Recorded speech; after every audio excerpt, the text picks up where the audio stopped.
কিসের দিকে ধাবিত হচ্ছে? এই দাওয়াত এবং মেহনত বা কাজ।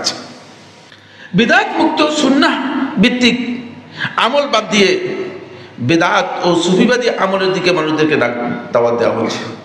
আপনি আমলের দিকে দাওয়াত দিলেও ভালো হতো যদি আমলটা সহি হতো, যদি আমলটা সুন্নাহ সম্মত হতো, সুন্নাহ ভিত্তিক হতো।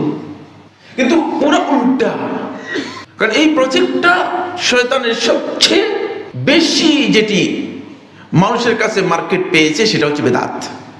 আর বেদাতের একটা কারখানার নাম হচ্ছে সুফিবাদ। বেদাতের একটা কারখানার নাম হচ্ছে কি? সুফিবাদ।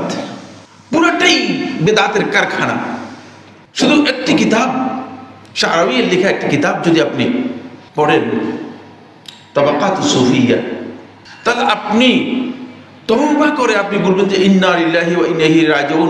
মুসলিম এই কাজ করতে পারে এটা বিশ্বাস করা বৈধ নয়। এত জঘন্যতম আকীদা এবং এত জঘন্যতম আমল যেগুলো সেই কিতাবের মধ্যে উল্লেখ করেছে, এটা হচ্ছে সুফিদের কাজ।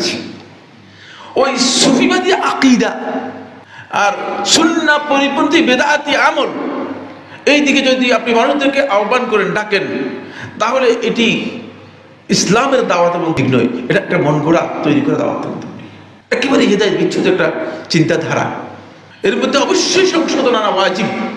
যদি ইসলামের জন্য হয়, আল্লাহর জন্য হয়, রাসূল সাল্লাল্লাহু আলাইহি ওয়াসাল্লামের সুন্নাহর জন্য হয় থাকে, তাহলে অবশ্যই সেখানে বেদাত মুক্ত তাওহীদ ভিত্তিক যে দাওয়াত রয়েছে সেই দাওয়াতকে আনতে হবে।